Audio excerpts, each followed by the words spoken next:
J'aime la France. Hello tout le monde, j'espère que vous allez bien. Bienvenue sur ma chaîne YouTube. Nous sommes à l'épisode 3. Et dans cet épisode, nous allons parler d'un sujet touchy. Un sujet qui est un sujet de discussion. Je trouve que c'est en ce moment, ou peut-être c'est parce que j'ai que ça dans mon fil d'actualité, je sais pas. Mais il y a beaucoup d'émissions, de shows, de vidéos sur YouTube, etc. qui traitent de ce sujet. Donc sans plus tarder, je vais vous dire de quoi nous allons parler. 30 ans toujours pas mariés. Et ouais, 30 ans toujours pas mariés. 30 ans toujours pas mariés. 30 ans toujours pas mariés. Genre, c'est un sujet, moi personnellement, ok, ça me fatigue. Ah ouais? Ah ouais, moi ça me fatigue tu vas sur Instagram. Ah, le sujet? Oui. Ah, parce que en fait, comment elle l'a introduit, l'impression c'est 30 ans toujours pas mariés. Alors moi, ça me fatigue. C'est comme si tu disais ça te fatiguait d'avoir 30 ans et d'être pas marié. Non. Ce qui me fatigue, c'est qu'on en entend partout. Après, je sais pas, parce que peut-être que après c'est en fonction aussi de ce que toi tu suis, etc. Donc peut-être que ça ne concerne que moi. Mais quand je vais sur Instagram, tu vois des émissions, des posts, des machins, non. Quand tu vas sur YouTube, etc. Oui, les filles, ne vous inquiétez pas, que vous avez 30 ans, vous n'êtes toujours pas mariés, nanana, Dieu est là, oui, c'est pas normal, oui, c'est normal, hein. Mais pourtant aujourd'hui, tu dis que ça te suit quand tu mets sur internet et tout, peut-être l'algorithme. Ouais, c'est ça, c'est peut-être mon algorithme qui fait ça. Bah, ça veut dire que toi-même tu regardes des trucs pour qu'ils puissent savoir ça, c'est comment? Non, c'est que, genre par exemple, je vais suivre des gens, en fait c'est des gens que je suis qui vont parler de ça. Donc ça veut dire en fait il faut que je me désabonne de tout le monde, quoi. Voilà, t'as trouvé la solution. Voilà, je dois me désabonner de tout le monde. Non. Voilà, mais pourtant aujourd'hui on va en parler, on va vous donner notre opinion, etc. dessus. Encore une fois, likez, commentez, partagez, commentez avec l'amour du Seigneur. Et voilà, let's go. Let's go. Donc 30 ans toujours pas marié. Qu'est-ce que toi t'en penses de ce sujet? Toi qui as 30 ans et qui est toujours pas mariée. Moi qui elle n'a pas encore 30 ans. Je rectifie. Moi j'ai 29 ans. Oh my God. Donc j'aurai 30 ans fin d'année. Wow. Sachant qu'une année, Nelly, il y a 12 mois. Hein? On a un début. Mais ce que j'en pense, c'est que c'est plus et alors. Quand je dis alors, c'est pas pour faire genre et alors je m'en fiche, ça me touche pas ce que tu dis. Non, c'est parce que vraiment et alors. Si t'es pas mariée à 30 ans, qu'est-ce que ça veut dire en fait? Ça veut dire que t'as raté ta vie. Ça veut dire que tu es comme tu es mise à l'écart parce que une paria. Oh, une paria. C'est ça, je cherchais le mot. Exactement. Non. Ok, j'ai 30 ans. Ok, j'ai 29 ans. Je ne suis pas mariée. Mais à côté, il y a d'autres choses que j'ai en fait. Mais je vais pas rentrer, parce que là, j'allais rentrer tout de suite dans le sujet. Mais je vais quand même te laisser toi aussi te poser la question, qu'est-ce que tu en penses, Nelly? Donc 30 ans, toujours pas mariée. Est-ce que c'est une fatalité? C'est quoi? Non, c'est pas du tout une fatalité. C'est, comment dire? En fait, pour moi, chaque personne personne n'est pareil. Tout le monde est différent. Chacun a son propre ADN, et donc du coup, chacun a sa vie. Ma vie ne doit pas forcément ressembler à ta vie. Et pourquoi ma vie ressemblerait à ta vie? Tu vois, il y a des gens qui se sont mariés à 19 ans, il y a des gens qui se sont mariés à 45 ans, il y a des gens qui se sont mariés à 30 ans. Et en fait, la pression sociale qu'on met aux filles qui ont 30 ans et qui ne sont pas mariées, moi personnellement je trouve que c'est pas forcément bon parce que c'est pas tout le monde qui est parce que pour répondre à la question, moi aussi je m'en fous. Voilà, je m'en fous. Voilà, moi en plus de ça, vraiment, je vous dis très honnêtement, bien sûr que je veux me marier, il n'y a pas de souci, mais j'ai encore envie de vivre ma vie. Franchement, ma vie de célibataire, je l'adore. Franchement, tu fais ce que tu veux, tu te réveilles à l'heure que tu veux, tu manges à l'heure que tu veux. Je dis pas que quand tu es marié, tu peux plus faire ça. Mais c'est que quand tu es marié, vous êtes deux. Ça veut dire que vous devez vivre ensemble. Donc ça veut dire que tu auras des sacrifices à faire. Tu vois. Là, tu es toute seule. Donc moi, j'enjoy à mort mon célibat parce que moi, je suis de ceux qui pensent que quand tu es marié, t'as des concessions à faire, t'as des sacrifices à faire et que comme t'aimes la personne, et ben tu vas le faire parce que t'as envie que la personne en face elle soit bien. Donc ça veut dire que je vais prendre sur moi. Donc ça veut dire que si par exemple mon mari, bon toutes les féministes elles vont s'écrier là, mais si mon mari il me dit ouais j'aimerais bien manger ça, et ben je vais me lever tôt le matin pour aller faire, c'est pour faire plaisir à mon mari. Donc tu vois, hein, alors que là actuellement je me réveille à des midis, des trucs comme ça et tout. L'enfant dort. Hein. Ah oui, elle dort. Ah oui, et personne, il n'y a pas quelqu'un qui va commencer à me faire des réflexions en mode le ménage n'est pas fait, nanana. Donc là, elle nous a dit 2 choses. Donc ça veut dire que madame, elle range pas, elle est bordélique. Oui. Et madame, elle dort beaucoup. Oui. Oui, les deux, et j'assume. Donc madame n'est pas la femme de Proverbe 31. Exactement. Parce que la femme de Proverbe 31, elle est contente. Ben oui. Ça veut simplement dire que je suis pas prête à me marier. Et j'accepte. Voilà, Nelly. J'accepte. Je l'accepte. Bon, moi, je me réveille quand même tôt, bon, ça dépend.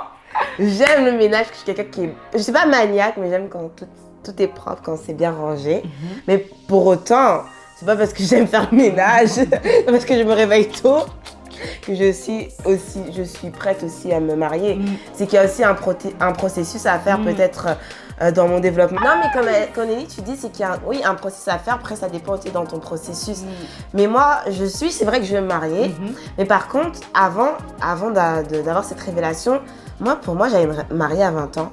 Je me dis, à 20 ans, je suis mariée, 21 ans, j'ai des enfants. Puis après, je me mettais vraiment une pression. J'étais obsédée par le mariage. Et j'ai fait du mariage, en fait, mon idole. Et je me suis rendu compte, en fait, je me suis dit, pourquoi tu veux te marier? C'est vraiment pour l'image du mariage. Alors, être avec mon mari, pas publier forcément sur les réseaux sociaux, mais vraiment partager quelque chose avec quelqu'un. Puis dire, c'est comme ça avec mon ami. Oh, je dis plus meilleur ami, maintenant j'arrête avec cette histoire de meilleur ami. Parce que déjà, mon meilleur ami là, c'est Jésus. Hein? Donc, on a dit meilleur ami, donc le meilleur de tous les amis. De toute manière, de toute façon, mon futur mari ne veut pas s'offenser parce que si on est la même chair, on est one. Donc, il faut qu'il se suffise en fait d'être la même chair, mais il ne faut pas prendre la place de Jésus. Hein? Parce que Jésus, c'est mon meilleur ami. Bref, ça c'est entre parenthèses. Bref. Et donc, du coup, en fait, je me suis rendu compte que j'étais vraiment obsédée par le mariage. Et à côté, il y a un travail que je n'avais pas fait sur moi-même. Et c'est dans tous les niveaux. Donc déjà, c'est au niveau de mon caractère. Au niveau aussi du mandat que Dieu a... Surtout selon la saison, le mandat que Dieu avait placé. Et c'est là que je me suis rendu compte, non Julie, t'as 20 ans, t'es pas prête à te marier. Non, c'est aujourd'hui, hein, mais à 20 ans, je me disais pas ça. À 25 ans, pareil, je me dis, non, je veux dire, aujourd'hui, je me dis, je comprends pourquoi à 25 ans, je n'étais pas mariée.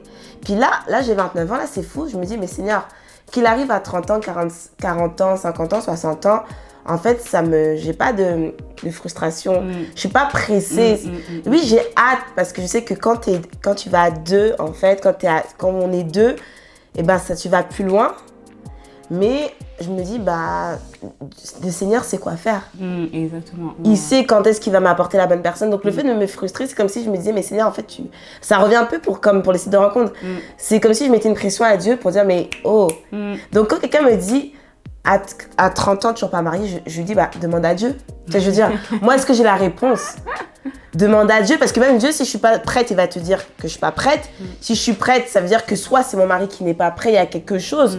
Donc des fois, en fait, quoi qu'il arrive, il faut se poser cette question à Dieu. Pourquoi même aujourd'hui, je dis Seigneur, pourquoi j'ai pas encore de mari? Il va me dire, attends, il arrive. Attends, tu n'es pas prête. Ou il peut me dire autre chose. Ouais. Non, mais je suis d'accord. Et puis le truc, c'est que moi, je me dis déjà dans notre vie de tous les jours, en étant seul, on a des... Comment on appelle ça? On a des challenges. En fait, la vie... Enfin, Dieu nous donne des challenges. Et je me dis, imagine-toi, t'es pas prête. Enfin, ce que je veux dire par là, c'est que dans la vie de tous les jours, c'est difficile. Maintenant, le mariage, toutes les personnes qui sont mariées, unanimement, elles vont te dire que le mariage, c'est pas simple. Que le mariage, c'est compliqué parce que vous devez marcher à 2. Donc, ça veut dire que vous devez marcher dans la même vitesse. Ça veut dire si un court, tu dois courir parce que votre main, elle est comme ça. Donc, ça veut dire dans une course, en fait, vous devez... Donc, ça veut dire que si moi, je marche et que lui, il court, forcément, il y a un problème. Tu vois? Et je me dis, déjà, la vie à 2, c'est compliqué. Mais alors, imagine, comme elle a dit, imagine-toi, toi-même, t'es pas fini. Ça veut dire que t'as pas travaillé ton caractère. Ça veut dire que t'as pas dans ta vie professionnelle, c'est pas bon. Psychologiquement, tu as encore des choses à travailler. Et là, tu vas te mettre avec une personne qui, ça se trouve, elle aussi, elle n'est pas finie. Ou ça se trouve elle est finie. Et donc, tu vas te mettre avec elle, mais tu vas la tirer. Moi, c'est ça que je me dis. Donc, je me dis, déjà, je souffre beaucoup dans ma vie. Donc, ça ne sert à rien de vouloir ajouter, parce qu'à l'heure d'aujourd'hui, on force personne à se marier. Bon, si, à part dans les pays, on force, mais les gens qui ont ce désir-là de se marier. Et puis, je voulais juste ouvrir une parenthèse. Quand tu as le désir de te marier, peu importe l'âge, tu as le droit d'avoir le désir de te marier. On ne dit pas que tu n'as pas le droit. Tu as le droit d'avoir le désir de te marier et c'est normal d'avoir ce désir-là. Mais comme a dit Julie, quand le désir, il arrive, pose-toi. Tu te dis, pourquoi je veux me marier? Parce que si tu te maries pour combler une carence, ça va être un peu compliqué parce qu'on ne peut pas compter sur l'homme. Et on ne peut pas compter sur l'homme avec un grand H. C'est-à-dire qu'aujourd'hui, moi, Nelly, j'ai confiance en moi. Mais j'ai confiance en moi parce que j'ai confiance en Dieu. Parce que demain, moi-même, je peux me décevoir. Et donc, ça veut dire que si moi-même, je me déçois, mais je sais que Dieu lui m'aime toujours. Donc, le fait que je sais que Dieu m'aime, ça va me rebooster, ça va me redonner confiance en moi. Tu vois, donc ça veut dire que si toi, tu mets ta confiance en l'homme et que l'homme te déçoit, mais tu vas faire comment? Tu vois, donc c'est ça. C'est premièrement, tu veux te marier pourquoi? Deuxièmement, c'est est-ce que je suis prête à me marier? C'est-à-dire qu'aujourd'hui, nous, on connaît dans nos familles africaines et tout ça, c'est à la femme de prendre soin du foyer et tout ça. C'est-à-dire que là, tu vas te marier, donc tu devras prendre soin de ton homme, mais après, tu devras prendre soin de la maison, des enfants, etc. Et ça, toutes les femmes, elles vont te le dire. Être maman ou être mère au foyer, être maman ou même être la femme d'eux, c'est un deuxième boulot. Donc, est-ce que je suis prête à endosser ça? Tu vois, en fait, il y a tellement de choses. En fait, le mariage, c'est juste un bout de papier. Mais c'est juste un bout de papier. Il y a toute une signification derrière le mariage, l'alliance, etc. et tout. Mais c'est qu'il y a une vie après le mariage. C'est-à-dire que le jour, tu as fêté, tu as bu, tu as rigolé, et après, en fait, et moi, je ne vais pas vous mentir, moi, c'est le après qui me fait un peu peur. C'est pour ça qu'il faut que la personne avec qui je sois, que cette personne, elle me rassure. Que je sois, premièrement, que Dieu valide, tu vois, mais que cette personne aussi, elle me rassure en disant que t'inquiète pas, bébé, t'as fait le bon choix. Toi et moi, on est ensemble. Tu vois, non, mais moi, personnellement, j'ai besoin de ça. Moi, je vais même pas mentir, bébé, faire la meuf. Non, elle a dit bébé. Moi, j'ai besoin d'un mari qui me rassure. Me dire que t'inquiète. Tu vois ce que je veux dire? D'avoir ce truc et tout. Bah, après, ça, c'est moi. C'est pour ça que moi, actuellement, les gars, oui, moi, je vais avoir 30 ans là, le 10 avril. Aujourd'hui, je parle pas avec 25 000 gars, ok, mais avec le peu de gars avec qui j'ai parlé, il y en a pas un qui a su me rassurer. Et c'est pour ça que je veux pas me lancer dans quelque chose. Moi, je suis une froussarde. Je peux pas me lancer dans un truc où est-ce que après t'es là, tu pleures, tu commences à crier à Dieu, Seigneur, tu commences maintenant à appeler ta mère pour dire que non, parce que, en tout cas. Non, je vois, mais c'est vrai que ça, en fait, la question, en revenant sur tout ce que tu as dit qui est vraiment intéressant, mais c'est vrai que quand on nous pose la question 30 ans toujours pas mariés, il faut vraiment voir qui nous pose cette question. Parce qu'il y a des personnes, en fait, que ces personnes, elles sont mariées, donc elles, pour elles, comme elles sont mariées tôt, elles sont rentrées facilement dans leur processus, donc elles vont comparer leur vie à ta vie. Et après, elles vont pas comprendre pourquoi toi, ça prend du temps. Et ça, en fait, ce qu'il faut se dire, c'est qu'il faut être confortable, en fait, dans notre processus et dans notre saison et se dire, en fait, si moi-même, je ne suis pas confortable, c'est qu'il y a un problème. Si j'accepte, en fait, la saison où je suis, ça veut dire que, en fait, je suis en train de travailler, me travailler et que c'est normal si je suis célibataire aujourd'hui. Mais si je suis célibataire aujourd'hui, je sens que je suis agacée, que j'ai l'impression qu'il y a quelque chose qui ne va pas. Là, peut-être c'est Dieu qui m'alerte, en fait, pour dire, fais quelque chose, en fait. Ça veut dire, rends-toi disponible. Ou quand on dit, je dis pas d'aller sur les sites de rencontres, mais des fois, il y a des choses qu'on doit faire, qu'on doit se mettre plus en avant pour que, ou même ouvrir les yeux et dire, peut-être Dieu dit, c'est cet homme, mais moi, je ne le vois pas. Et c'est pour ça que quand une personne vous pose cette question, si ça vous frustre, ça veut dire en fait qu'au fond de vous, il y a quelque chose en fait qui n'est pas réglé. C'est que vous vous posez des questions, même peut-être il y a comme une sorte d'amertume et dire, comme si vous en voulez à Dieu, mais c'est vrai, pourquoi je suis toujours pas mariée, même vous en voulez à vous-même ou vous apitoyez sur votre sort. Mais c'est vrai que c'est comme important de vraiment de regarder, d'avoir le discernement par rapport à votre processus, à la saison, pour savoir est-ce que c'est le bon moment. Et ensuite, les personnes qui posent la question sérieusement, et vous n'avez pas d'autres questions à poser? Non mais ça c'était la question qu'il fallait poser quoi. 30 ans toujours pas marié, donc toi il n'y a pas autre chose. Vous savez, ce genre de questions, on peut, comme vous, dans peut-être ce domaine, vous avez, on va dire, entre guillemets, réussi ou ça a été accompli, on peut aller dans d'autres domaines. Dans la vie, il y a tellement de domaines. Donc, du coup, en conclusion, comme Julie, elle l'a dit, si le fait d'avoir 30 ans et que vous n'êtes pas marié et qu'on vous le dise, ça vous frustre, dans ces cas-là, il y a peut-être quelque chose à faire, de peut-être savoir pourquoi est-ce que vous n'êtes pas en couple, pourquoi est-ce que vous n'êtes pas marié, et du coup, se lancer en fait, se lancer dans cette aventure de trouver quelqu'un et de vous marier.